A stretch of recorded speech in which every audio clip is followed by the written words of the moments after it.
بسم اللہ الرحمن الرحیم۔ لائف لائٹ میں خوش آمدید۔ آج کا سب سے بڑا سیاسی سوال یہ ہے کہ کیا آزادی مارچ سے کچھ ہوا؟ حکومت اور ریاست کا سادہ جواب ہے کچھ نہیں ہوا۔ انہیں یقین ہے کہ آزادی مارچ آسانی سے گزر گیا ہے۔ حکومتی عمال کو یہ اعتماد ہے کہ عمران حکومت کا بال بھی بیکا نہیں ہوا، کیونکہ حکومت اور ریاست میں کوئی دراڑ نہیں۔ سیاسی تاریخ یہ بتاتی ہے کہ تحریک ناکام بھی ہو جائے تو اپنا اثر چھوڑ جاتی ہے۔ ریشمی رومال تحریک 1913 تا 1920 تک جاری رہی۔ اس کے نمایاں نام گرفتار ہوئے، مگر اس کا اثر اتنا زیادہ ہوا کہ اس تحریک نے دینی مدرسہ دیوبند کو باقاعدہ ایک اینٹی سامراجی سیاسی تحریک میں بدل ڈالا۔ 100 سال گزر گئے، مولانا فضل الرحمن آج بھی اس لڑی سے جڑے ہوئے ہیں۔ 1857 کی جنگ آزادی ناکام ہو گئی، مگر ہندوستان اور پاکستان میں آج بھی حریت پسندوں اور خوش آمدیوں کی تقسیم برقرار ہے۔ 1977 کی تحریک نظام مصطفیٰ کامیاب ہوئی، مگر اس سے مکمل ترین جمہوری نظام کا جو بستر لپیٹا گیا وہ آج تک دوبارہ بچھایا نہیں جا سکا۔ اگر جمہوریت آتی بھی ہے تو نامکمل اور ادھوری۔ ان مثالوں سے صاف واضح ہوتا ہے کہ جب کوئی مارچ یا تحریک چل پڑتی ہے تو اس کی کامیابی یا ناکامی اہم نہیں رہتی، بلکہ پھر زیادہ اہمیت اس کے اثرات کی ہو جاتی ہے۔ مولانا فضل الرحمن سیاست کے تمام گر جانتے ہیں، وراثتی سیاست دان ہیں، اسی لیے اسلام آباد انتظامیہ کے ساتھ معاہدہ کر کے انہوں نے دارالحکومت میں بلا روک ٹوک اور فاتحانہ داخلے کا بندوبست کیا۔ مارچ شروع ہونے سے پہلے ان کے بڑے اتحادی میاں نواز شریف کو ریلیف بھی مل گیا۔ آزادی مارچ پنجاب میں تھا، جہاں بظاہر مولانا فضل الرحمن کا ووٹ بینک دیگر تمام صوبوں سے کم ترین ہے، مگر پھر بھی ہر جگہ ان کا شاندار استقبال ہوا۔ بات یہ ہے کہ جب پختونخوا کے جلوس پہنچنے کے بعد مولانا اسلام آباد پہنچے اور ہزاروں جانثار ان کے سامنے ہوئے، 2 ہفتے تک بہت بڑا مجمع لگا رہا۔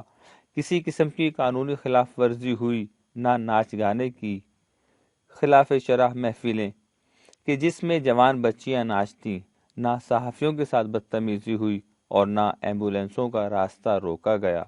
مختصراً یہ کہ یہ مارچ مدرسے کے طلباء نے کہ جن کو عام طور پر معاشرے میں اچھی نظر سے نہیں دیکھا جاتا، نے پاکستان کی تاریخ بلکہ دنیا کی تاریخ میں ایک نہایت مہذب اور منظم مارچ کا اہتمام کر کے معاشرے کے لوگوں کی سوچ کو تبدیل کیا۔ مولانا لاہور کے راستے سے گزر کر اسلام آباد پہنچے، جبکہ نون لیگ کے شہر لاہور میں افواہوں کا بازار سرگرم رہا۔ میاں نواز شریف کی صحت، ان کے آئندہ پروگرام اور حکمت عملی پر ہر جگہ گفتگو جاری رہی۔ صحت کی حالت تشویشناک ہونے کے باوجود میاں صاحب کی لاہوری حس مزاح پوری طرح برقرار رہی۔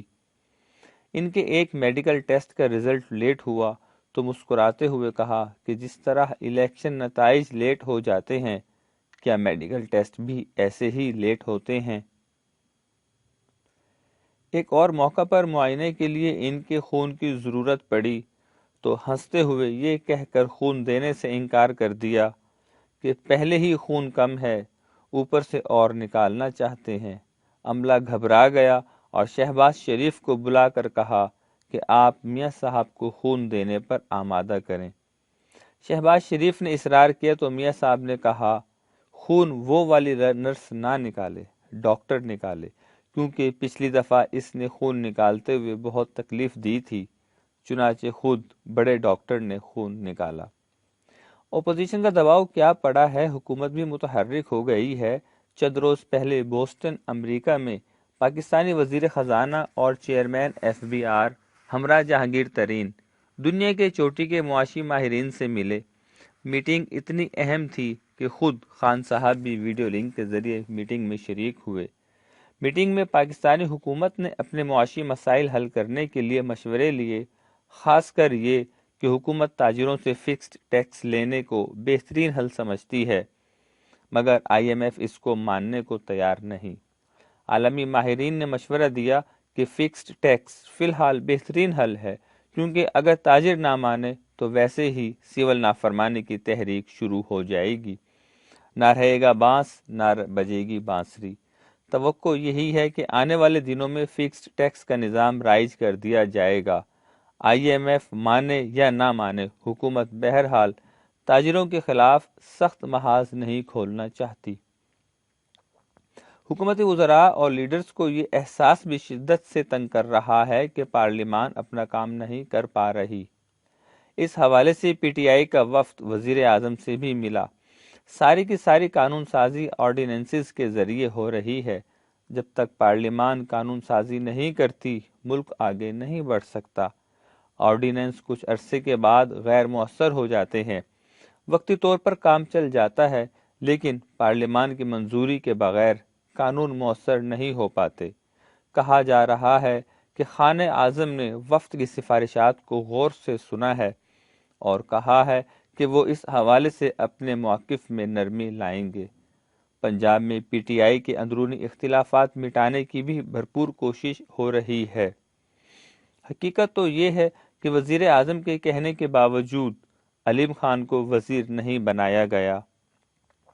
وزیر اعلیٰ بزدار نے خان اعظم کو علیم خان کے بارے میں اپنے تحفظات سے آگاہ کیا، جس پر انہوں نے بزدار کے ساتھ اتفاق کر لیا۔ شریف آدمی سبطین خان بھی باہر بیٹھا ہے۔ بزدار صاحب کا جادو سر چڑھ کر بول رہا ہے۔ وہ مرضی اور آزادی سے پوسٹنگ اور ٹرانسفر کرتے ہیں، نہ گورنر کی سنتے ہیں، نہ اسلم اقبال کی، اور نہ ہی کسی اور وزیر اور مشیر کی۔ اس خانہ خرابی کے باوجود شاہ محمود قریشی کی بہن کے انتقال پر میاں چنو جانے کا وقت آیا تو سب جہانگیر ترین کے جہاز میں اکٹھے گئے۔ علیم خان، گورنر سرور اور جہانگیر ترین سب شیر و شکر ہو گئے۔ دیکھیے یہ صلح کب تک رہتی ہے۔ ادھر آزادی مارچ ہو رہا ہے اور ادھر بیمار آصف زرداری سے ریاست کی صلح صفائی کے دروازے کھل چکے ہیں۔ پیغام رسانی شروع ہو چکی ہے، ڈھیل کی بات چل رہی ہے، مگر ابھی زرداری مارچ کے نتائج دیکھ کر ہی حتمی فیصلہ کریں گے۔ میاں نواز شریف بھی آزادی مارچ کے درمیان باہر چلے گئے، اثرات دیکھنے کے بعد ہی وہ بھی کوئی فیصلہ کریں گے۔ مولانا کچھ حاصل کریں نہ کریں، یہ تو منوا لیں گے کہ وہ بہت بڑا پریشر گروپ ہیں۔ انہیں الیکشن میں دبا کر حکومت چلانا آسان نہیں ہے، اور یہ بھی کہ اگر وہ حکومت گرا نہیں پاتے تو اگلے سیٹ اپ میں ان کو نظر انداز کرنا ناممکن ہو جائے گا۔ مولانا کا آزادی مارچ نون اور پیپلز پارٹی کو ریلیف دلائے گا، تحریک انصاف پر دباؤ بڑھائے گا، اور ہو سکتا ہے کسی کو بھاگتے چور کی لنگوٹی کی طرح پنجاب کی بڑی وکٹ بھی مل جائے۔ ریاستی ادارے یہی چاہیں گے۔ یاد رہے کہ دباؤ میں وہ کام کروانا آسان ہو جاتے ہیں جو عام دنوں میں مشکل سے ہوتے ہیں۔